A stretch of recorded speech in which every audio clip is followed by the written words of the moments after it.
Hello po, approve na po pero di pa rin ako maka-add link.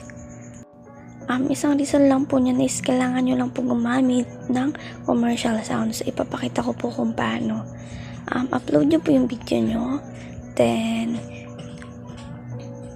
lalabas po dito sa taas, sounds and commercial sounds.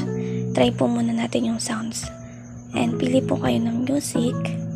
Example po is tong Kanlungan.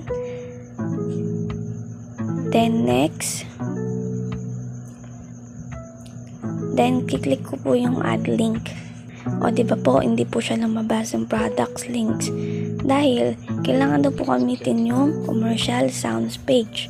Then back po ulit natin, i-change po natin yung music.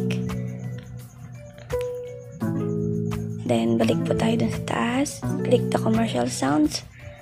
Then, pili po tayo music. Example po itong aesthetic. Check. And click. Next po ulit. Then, yan. Add link. O, yun.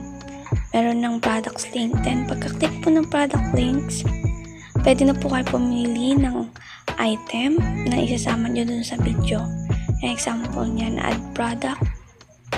Then, nalagay nyo na po yung product name. Pwede nyo po ilagay dyan na buy here, check out here, mga ganon. Then, after po nun, nalilitaw na po dyan yung add link nyo. Thank you!